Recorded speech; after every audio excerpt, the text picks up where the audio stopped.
A potentially dangerous situation near a former mine site is now safe because of the work of the DEP's Office of Special Reclamation. It happened near Webster Springs.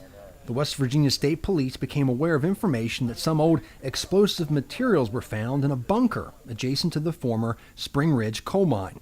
Troopers investigated and found dynamite in blasting caps and contacted DEP. DEP inspectors determined that because the dynamite had become unstable, it would require the services of a specialized contractor to safely remove. It was a very unique project in the sense that this material laid here abandoned for well over 20 years.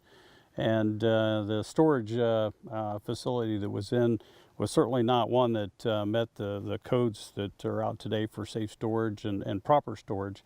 So we ended up with a lot of dynamite that actually leaked the nitroglycerin out of the sticks. And of course, this is a major concern safety-wise because the nitroglycerin is very sensitive to impact or movement or anything like that when it's out in its raw form. The explosives were stored in a block building and small shed located outside the boundaries of the actual mine permit in a heavily overgrown area. Well, it was a pretty dense vegetation. We had to cut our way back in.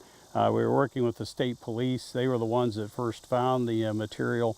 And it's fortunate that someone had come forth with that information because had the general public gone in there, it could have been catastrophic because any kind of impact or movement within those piles of the dynamite in there could have caused a detonation.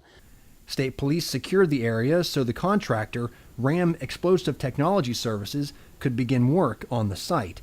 The DEP worked with state police and local first responders to develop an emergency response plan in case of a problem during the removal operation. It took a while to get in there. We had to clear the area and then we opened it up. We could see how bad it was. We went in and did some explosive tests and immediately we had very strong indications of nitroglycerin, so we knew we had a major operation on our hands. So at that point, we went back to the laboratory, started testing, looking at what treatment would be the most effective to attack it. Crews then used earth-moving equipment to create a safety berm in and around the magazine. They placed logs and heavy blast mats over the roof of the structure to help contain any potential fragmentation should there have been an unplanned detonation. Ultimately, RAM used a chemical process to neutralize the dynamite and then safely remove the waste from the site. Blasting caps were separated and later destroyed with a controlled detonation. A nearby home and the county animal shelter were evacuated during this removal process. Webster County did a great job.